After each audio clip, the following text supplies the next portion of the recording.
Hey everyone, thank you for stopping by Living to Do's review of Married at First Sight, Season 17, Episode 21, called Climbing Down from Decision Day. What it should have really been called would have been Aftermath of 4 weddings. 5 weddings this season and 4 didn't make it. Dismal. Okay. Becca, Emily, and Claire, they get together, they hang out one day after decision day, and they're talking about how their husbands or ex-husbands haven't called or texted. I would think maybe Austin would have, but the rest, Sirenata, they don't want to be bothered with you anymore. Emily, she says she has no regrets, but she tears up. But uh, that's what life is. You're experiencing life, you're learning, and you're evolving. So she can take what she's learned in this relationship and apply it to the next. And she says that this relationship will definitely steer her away from things to stay away from, and that's what it should do. Becca um, advised her to she advised her to learn and not react, but express your emotions. I thought that was great advice. that's evolving. And I think when people get to that point, there's less disagreements, or there's discussions about things that someone disagrees with without fighting and shouting and carrying,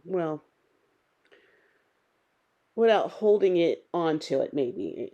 And if you're able to communicate with somebody, maybe you can work things out. I would imagine, anyway. Brennan was out with friends, his friend Chris, anyway, and they went to a bar, and he's already checking out the bartender, saying she's cute. He was not serious about this experiment, or he left it a long time ago. But he does that on camera, Hmm. He claims that he asked Emily to delete diary cam footage of her speaking negatively about him. Funny, he didn't give that example of how she was being negative to the experts when asked. He didn't say that she was speaking negatively. I don't know about Brennan. He was my least favorite person on this season. Later, it was Becca and Claire that hung out, and they spoke about Austin. And she said that she did speak to him, and that he wanted to know why he couldn't be friends with the producer and have a wife. Why did you lie about it? Maybe that's why. What was he thinking? If there was nothing going on, you wouldn't need to lie. A whole lie about it if it was no big deal. Apparently, in their apartment, there is a fish that is named after the producer. So when Becca left, she left the fish. She didn't want that as a reminder. That reminds me, though. I thought it was kind of weird that Jay-Z named his daughter Blue after one of his ex-girlfriends. Naming, I mean, especially a child, that's forever, after your ex-girlfriend. It's kind of weird to me. I'm surprised Beyonce allowed that. Anyway, so Austin had to move back home with his roommate Kyla, and he admitted to her that he was out with with a producer, I guess one in particular. And he expressed that the breakup was the worst day he had in about 10 years. Boy, the optics. He was always worried about the optics, and you get broken up with on camera, and we see you fidgeting, dealing with it. Um, he teared up when he was talking about this, so it seems like he's affected by it. I just say, cheer up, Austin. You'll always have your fish. The one you named after the producer secret friend of yours. That's so crazy. I just don't get. Oh, yeah. I don't blame Becca for leaving that fish behind. That's just kind of weird. So at some point, Becca and Emily, they go and get their auras, a picture taken of their auras, and their auras read, which I thought it was interesting. I'm not sure if I believe in the picture of the aura. That I don't know anything about it, but it just doesn't seem. It seems kind of made up. But I would try it. It seems interesting. Okay, so Lauren and Orion get together. He invited Lauren out, and they are playing this like a dodgeball type of game, but with bow and arrows. And subconsciously, I wonder what made him pick this activity. Did he want to use her as a target or something? It was just, it looked like fun. And I think Lauren won, so good for her. She asked him if he was dating, and he said he was not finished with the process with her. So I asked, why? Is there a check involved? Why are you coming around now? It doesn't even look authentic. It just, after all that was said, and she says you're only really talking to her on camera, previously, not in this episode, they needed to stretch this to, make more episodes. And he's already, I mean, I don't know. I think is he really down for this because of the check? Um, and if he doesn't feel anything for her, does he feel like an idiot keep asking this woman to go out with him, be hot and cold, hot and cold? It just, as for an audience member watching this, it's like I said, it's not authentic. It's just, I don't know, bad acting at too. I don't know, but I think Lauren is kind of entertaining it a little bit. So we have Michael. He called Cameron. So I guess everybody come and get some airtime, some camera time. Stretch these episodes out. Anyway, he looked worse to me.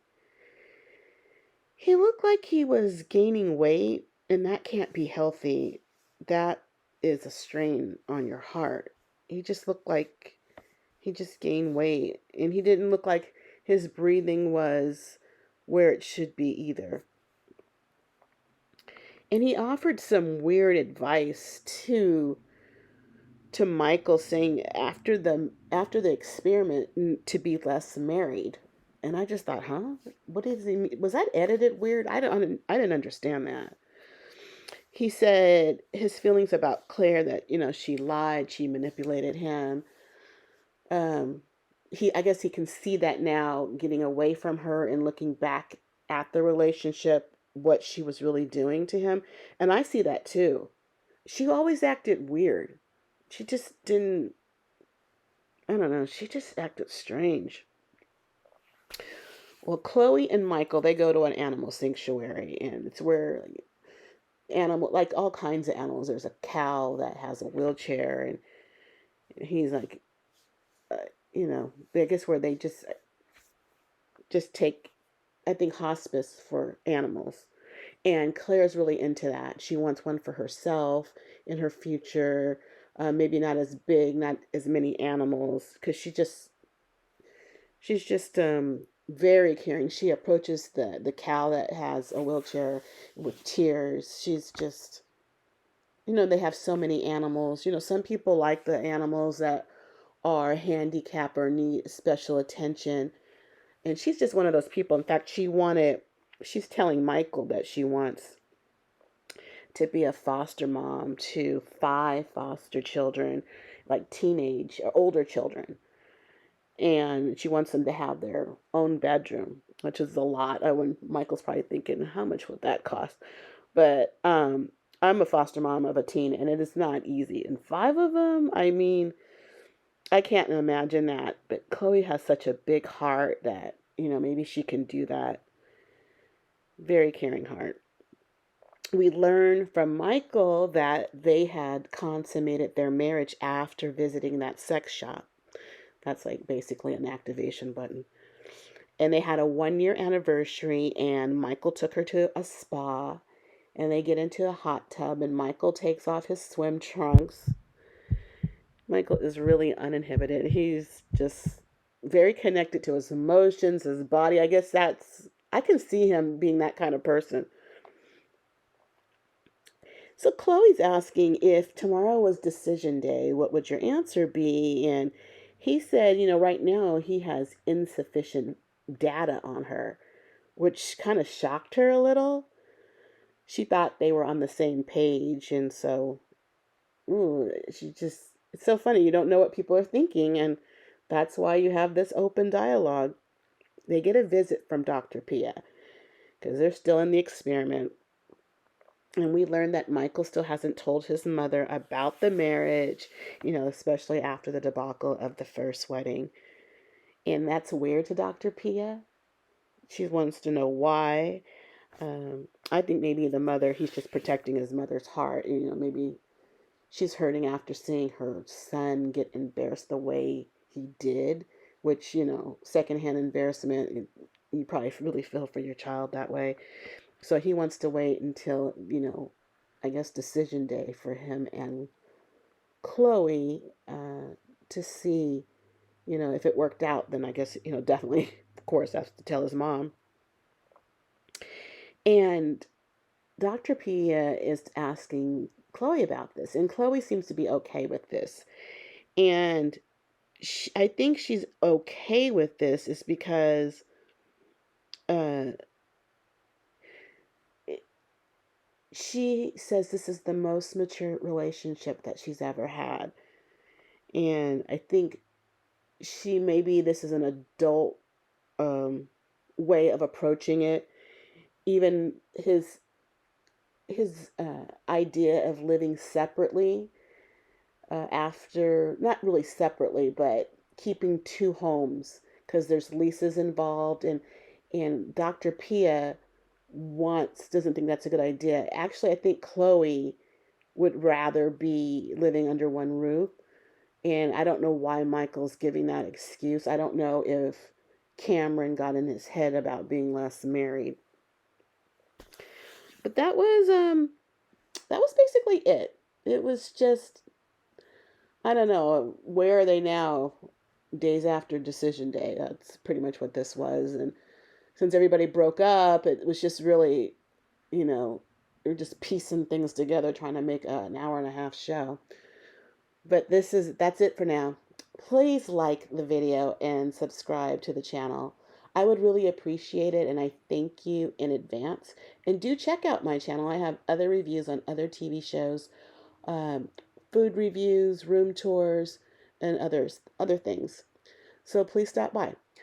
But I gotta go because I got living to do. Bye.